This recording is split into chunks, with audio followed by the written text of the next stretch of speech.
Surprise! They're back. Faith No More, they're back. Yeah. Most of you already knew this, I already knew this, but there are people out there, I'm sure there's someone out there who's surprised this is the first time that they've known.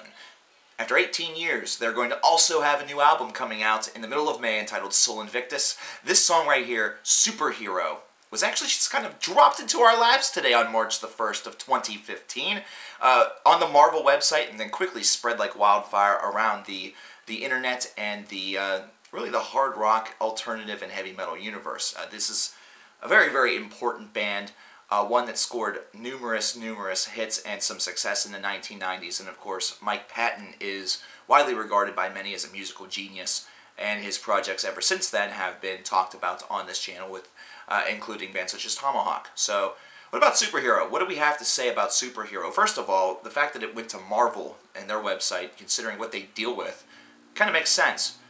Superheroes, considering their comic books, their films, their line of products, maybe this is something that's best talked about on Theater of the Sun. However, it definitely makes sense that Marvel grabs this song.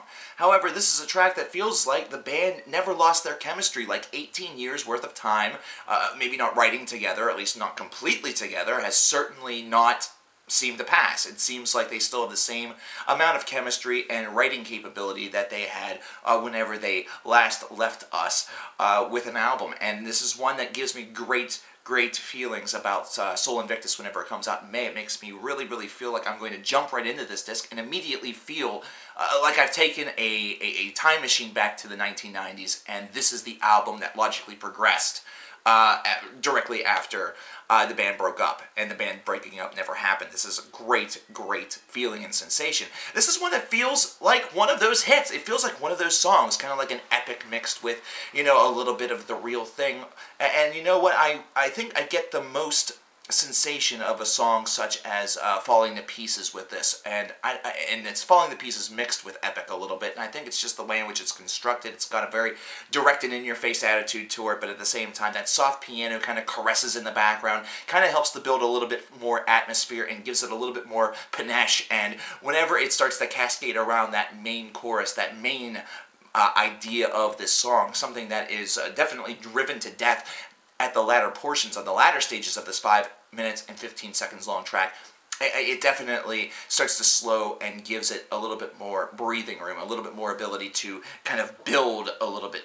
And that's certainly what happens. We get that building moment near the end of the second, actually the end of the third minute of the song, where it certainly seems like it's all building toward perhaps an epic solo, but instead this is a very simple solo, which is used to actually continue to further the building process, to give it a little bit more atmosphere, to give it a little bit more density. You could definitely hear this song perhaps being used for a future Marvel release, perhaps in one of those moments where somebody is about to go into a huge battle and maybe encounter a foe that seems a bit insurmountable up to this point, but now they have confidence. Now they have brazen feeling that they have embraced who they are, that they are a superhero, that they are somebody that the entire city, that perhaps even the entire world is dependent upon.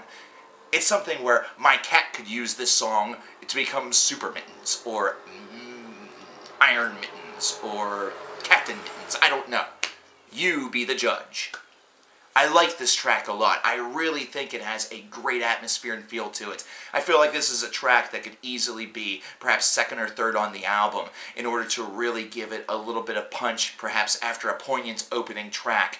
One that's going to give it a little bit of radio airplay too, because I feel like radio stations are going to grab onto this track, and they're definitely going to want to spin it, because Faith No More is back, and Faith No More was an important facet of their 1990s rotation, especially whenever you consider the amount of airplay that a song like Epic still gets to this day. I can think about how many stations around my area, my small little networked area, 60 miles outside of Pittsburgh, Pennsylvania, and how often I still to this day will hear Epic. I may not hear it say as often as a Black Keys song, but whenever I hear it, I'm staying in my car until that sucker's fucking done. What did you guys think of Superhero? Have you heard it yet? Have you heard this song yet? I hope you have. If not, there's a link in the description box for you to check it out. What did you guys think? Leave comments. Faith No More is back. Talk about Faith No More. They're in the Music Madness tournament with it's about to start. or maybe going on right now, or maybe over. It depends on when you're viewing this. Let's talk about this band. Let's talk about this song. Let's do it right now.